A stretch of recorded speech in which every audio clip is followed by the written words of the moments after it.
제59화 사비나는 매일 밤낮 다락방에서 손님을 맞았다. 루마니아 국민 모두가 리처드를 만나고 싶어하는 것 같았다. 사람마다 리처드에게 감사와 격려의 말을 전했다. 비밀 경찰조차도 리처드의 다락방에 몰려드는 군중을 감히 통제할 수 없었다. 그들은 그저 거리에 숨어 자석처럼 대중을 이끄는 럼브란트 목사의 인지도에 혀를 내두르며 메모를 끄적일 뿐이었다. 병원에서도 럼브란트 목사를 만나기 위해 사람들이 벌떼처럼 모여들었다. 병원에 가도 군중이 몰려 보호받을 수 없자 리처드는 시나이아에 있는 요양원으로 갔다. 산자락에 왕궁이 세워져 있는 곳이었다. 그러나 여러 교회 목회자들과 교인들이 리처드의 은밀한 거처를 알아내 버스나 오토바이를 타고 찾아왔다.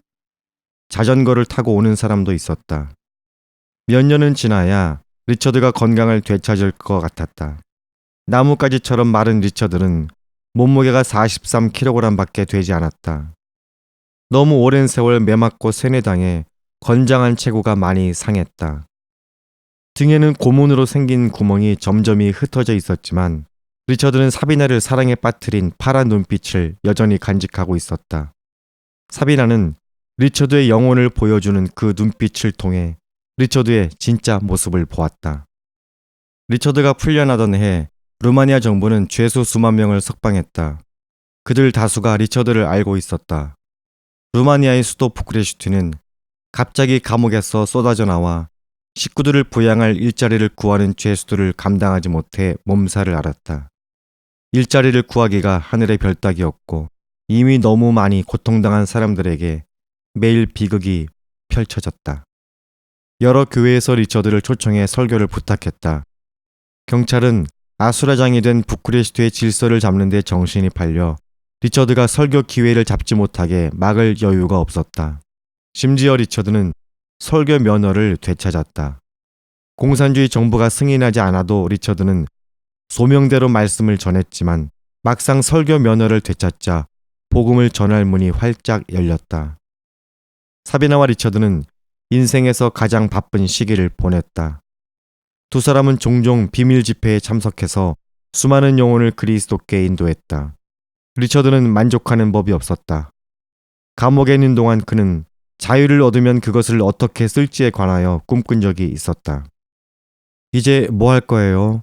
사비나가 물었다. 이상적으로 말하면 옛날의 은둔자들처럼 사막으로 물러나 하나님에 관하여 생각하고 그 말씀을 묵상하면서 평생을 살고 싶어요. 사비나도 그렇게 쉬는 것이 좋겠다고 동의했다. 하나님을 믿기 전에 두 사람은 돈과 명예와 쾌락을 추구했었다. 그러나 하나님은 두 사람의 가난과 감옥 생활을 사용해 주님과 함께 있는 것만으로도 만족하는 명상가로 바꿔 놓으셨다. 리처드가 갇혀있던 감방의 회색 벽은 하나님을 제한하지 못했다. 성령께서는 그 벽을 놀랍도록 아름다운 것을 보여주는 화면으로 바꿔 놓으셨다. 석탄이 압력을 받고 또 받으면 다이아몬드가 되듯이 리처드와 사비나는 다이아몬드가 되어 감옥을 나왔다. 그리고 두 사람은 어둠에 맞서 빛과 생명을 밝히면서 남은 평생을 바쳤다. 리처드는 독방 생활 덕택에 구세주를 기뻐하는 능력을 더 키울 수 있었다. 리처드는 하나님과 그 말씀에 관하여 자주 묵상했고 마음속에서 일어나는 폭풍과 증오심을 정복했다. 리처드는 누구하고도 더 이상 싸울 필요가 없었다. 가장 무자비한 신문관의 마음까지도 사랑으로 정복할 수 있었기 때문이었다. 사랑이 폭력보다 더 강해졌다. 평화로운 나날이 앞에 놓여 있었다. 그러나 리처드는 그 시간을 허비하고 싶지 않았다. 리처드는 글을 쓰고 강연하고 하나님 말씀을 전해 더 많은 영혼을 그리스도께 데려오기를 소망했다. 리처드는 자신의 양떼를 비밀 경찰에 일러 바치는 밀고자로 일했다고 몹시 슬퍼하며 고백하는 목회자들을 위로했다. 공산당 정부가 교회를 강제로 폐쇄하자 이에 대한 두려움이 루마니아 전역을 휩쓸었고 결국 많은 목회자들이 자신이 보살펴야 될 양떼를 배신한 것이었다. 언젠가 레닌은 이렇게 기록했다. 모든 종교관념, 신에 관한 모든 관념, 심지어 재미삼아 신에 관하여 생각하는 것조차도 형언할 수 없이 위험하고 불쾌한 것이며 가장 혐오스러운 전염병이다. 신에 대한 교묘하고 영적인 관념들은 수백만 가지 죄와 추악한 행위와 폭력적인 행동과 신체적 감염보다 더 위험하다. 소비에트 연방 공산당은 이러한 레닌의 견해를 지지했다. 그들은 암과 폐결핵과 매독을 합친 것보다 종교가 더 나쁘다고 믿었다. 종교는 그들의 민족 주체성 토대 자체를 위협하는 것이었고, 따라서 최대한 효율적으로 뿌리 뽑아야 했다. 공산주의자들은 부쿠레슈티 모든 교회에서 어린이 주일학교와 청년의 모임을 금지했다. 루마니아의 자라나는 세대들이 기독교 복음의 영향을 받지 못하게 되었다. 리처드는 감옥에서 풀려난 뒤에 그런 사실을 새삼 깨달았다. 리처드는 언제나 공산주의자들을 사랑했지만 공산주의에 대한 혐오감이 새롭게 일어났다. 하지만 그런 감정을 거부하겠다고 다짐했다. 남자와 여자와 아이들 10억 명이 공산주의 철권 통치에 여전히 붙잡혀 있었다. 리처드는 공포스러운 폭정에서 그들을 해방하는 일에 평생을 바치겠다고 굳게 마음먹었다. 은두는 특별할 때만 필요하다는 것을 리처드는 잘 알고 있었다. 리처드는 성 안토니를 기억했다. 안토니는 이집트 광야로 물러나 수십 년 동안 은둔했다. 기도하고 금식하고 죄와 유혹을 정복할 힘을 얻는데 시간을 다 쏟았다. 그러나 그는 아타나시우스가 이단 아리우스와 그리스도의 신성에 대해 논쟁하고 있다는 소식을 듣자 광야의 고요한 삶을 버리고 알렉산드리아로 달려갔다. 이단과 싸우는 아타나시우스를 돕기 위해서였다. 루마니아에는 맞서 싸워야 할 악이 끊이지 않았다. 교수와 지식인은 소신을 버리고 무신론을 가르치도록 강요받았다. 공산주의 청년연맹은 기독교인 청년과 키스했다는 이유로 10대 소녀들을 비난하고 위협했다. 심지어 정부는 데이트해도 괜찮은 청년들을 소녀들에게 정해주기도 했다. 리처드는 지하교회 전사들도 만났다. 그들은 감옥에 갇혀서는 고문을 견디고 풀려난 뒤에는 비밀스럽게 피해 다니면서 납치되는 사태를 피한 노련한 오랜 동지였다. 리처드는 그들과 힘을 합해 싸우고 비밀 집회에 참석하면서 공산주의 정부에 맞섰다. 심지어 그들은 리처드가 감옥에서 작곡해서 나중에 출판한 찬송을 부르기도 했다. 리처드가 젊었을 때 하나님은 리처드의 계획을 바꿔주셨다. 이제 나이가 든 리처드는 자신의 계획을 하나님이 다시 바꿔주실 수도 있음을 알고 있었다. 은퇴해서 조용히 살고 싶은 생각은 리처드의 마음에서 점점 사라졌고 다른 생각이 그 자리에 대신 들어섰다. 그리스도를 위해 싸움을 시작해야겠다는 생각이었다. 하나님은 포로로 잡힌 하나님 백성들을 구하기 위해 애굽에 10가지 재앙을 내린 적이 있었다. 애굽 모든 가정의 장자가 죽는 것으로 그 재앙은 최고점에 달했다. 리처드는 하나님이 루마니아에 엄청난 무기를 풀어놓고 계시다는 사실을 알고 있었다. 그 무기는 바로 하나님의 아들의 죽음이었다. 부활하신 그리스도만 루마니아 땅을 파괴한 죽음에 새 생명을 가져다 줄 수 있었다. 다른 설교자들은 리처드가 부패한 정부를 질타하는 설교를 한다고 비난했다. 그들은 순수한 복음만 전하라고 리처드에게 충고했다. 그러나 세례 요한의 설교는 순수했었는가? 세례 요한은 회개하라, 천국이 가까이 왔느니라 라고 전했을 뿐 아니라 악행을 저지른 헤롯 왕을 책망했다. 예수님은 세례 요한보다 큰 사람이 없다고 했을 뿐 아니라 감옥에 갇힌 그를 격려하는 메시지를 보내기도 했다. 예수님은 세례 요한처럼 악에 반대하는 설교를 했다. 어느 날은 산에서 말씀을 전했고 다른 날은 유대 종교 지도자들에게 맞서 와 있을진저 외식하는 서기관들과 바리새인들이여 라고 질책하셨다. 리처드는 공산주의가 죄라고 생각했다.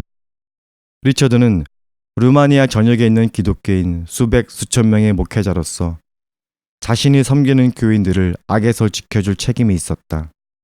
리처드는 정부가 국민에게 사회주의를 강압할 때 사회주의가 하나의 사회 모델로서 언제나 실패한다는 사실을 알고 있었다.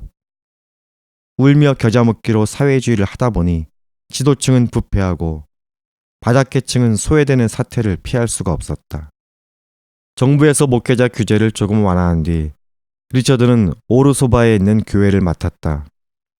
공산당 종교부는 교인 숫자를 35명으로 유지해야 할 뿐 아니라 단 한 명도 늘어나면 안 된다고 못 박았다. 또한 공산주의 정부는 리처드에게 정부 요원 노릇을 하라고 강요했다. 모든 교인을 감시하고 젊은이들이 교회에 오는 것을 막는 역할이었다. 공산주의자들은 그렇게 하는 것이 계속 싹트는 교회를 뿌리 뽑으려고 애쓰는 것보다 전략적으로 훨씬 더 좋은 무기라는 사실을 경험으로 알고 있었다. 리처드는 수많은 기독교인이 설교를 들으러 올까봐 걱정스러웠다. 결국 리처드는 국가에서 운영하는 교회를 위해 일하는 대신에 지하교회를 위해 일했다. 리처드는 그동안 겪은 이야기를 전하고 몸에 난 상처를 보여주었다.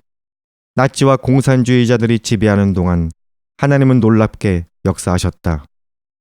하나님은 노예가 된 하나님의 선민을 잊지 않으셨을 뿐 아니라 그들의 울부짖음을 들으셨다. 리처드를 위해 기도하는 미국인들도 마찬가지였다. 어느 날 오후 리처드는 외국에서 형제들이 왔다는 소식을 들었다. 그 소식을 듣자 불끈 힘이 솟았다. 서구세계 기독교인들이 은밀하고 위험한 사역 단체를 조직해서 기독교 순교자 가족에게 필요한 것을 공급해 주었다. 서구세계 기독교인들은 법을 위반하면서 기독교 문서와 다른 물자들을 루마니아 국경 안으로 들여왔다. 그러한 서구세계 기독교인 6명이 감옥에서 14년을 보낸 유명한 목사를 찾아 부쿠레슈트에 도착했다. 내가 그 사람입니다. 리처드가 말하자 그들은 깜짝 놀랐다. 완전히 풀 죽은 사람을 만날 줄 알았는데 당신은 참 활달하군요. 당신은 우리가 찾는 사람이 아닌 것 같은데요. 당신은 기쁨이 넘치잖아요. 그러자 리처드는 그들에게 상처를 보여주었고 기도해줘서 감사하다고 전했다. 리처드가 활기차고 재치있게 말하면서 분위기를 편안하게 해주자 손님들은 웃으면서 유쾌한 기억들에 관하여 서로 이야기했다. 그렇게 리처드를 찾아온 서구세계 기독교인 가운데 해리스 목사라는 사람이 있었다. 여러 가지 사전 조치를 한 뒤에 1964년 12월 어느 늦은 밤에 리처드의 집에 들어온 해리스 목사는 서구세계 기독교인들의 사랑과 위로의 메시지를 전해주었다. 리처드는 정말 큰 의미를 지닌 그런 만남을 절대 잊을 수가 없었다. 그렇게 서구세계 교회와 계속 교류하면서 루마니아 지하교회는 성경과 설교와 기독교 문서를 더 많이 접할 수 있었다. 리처드는 오랫동안 서구세계 기독교인들을 위해 기도해왔다. 그런데 서구교회도 자기를 위해 계속 기도했다는 사실을 알자 리처드는 눈물이 쏟아졌다. 리처드는 몇 년 동안 세뇌당했다. 아무도 너를 더 이상 사랑하지 않는다. 라는 녹음 소리가 확성기에서 요란하게 울렸지만 리처드는 그 말에 넘어가지 않았다. 미국과 영국의 기독교인들은 진심으로 그를 사랑했고 목숨을 내놓으면서까지 지원해 주었다. 그들은 리처드와 가족을 위로하기 위해 하나님이 보낸 천사였다. 이에 보답하여 리처드는 서구세계 기독교인들이 루마니아 지하교회 교인과 더 밀접하게 접촉할 수 있도록 도와주었다. 리처드가 은밀한 연락 방법을 개발한 덕택에 서구 기독교인들은 공산주의 비밀경찰의 코앞에서 발각되지 않고 이동할 수 있었다. 이렇게 리처드가 서구 세계와 폭넓게 교류하자 그 어느 때보다 체포될 위험이 커졌다.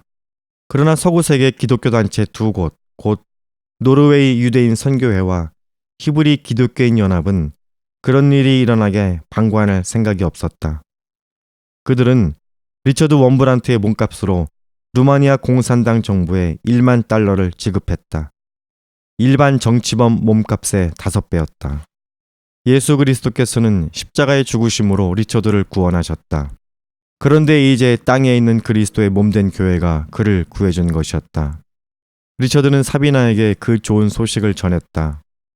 불확실한 상황에서 신문과 고문을 당하며 오랜 세월을 보낸 뒤 리처드 원브란트 가족이 루마니아를 떠날 때가 온 것이었다.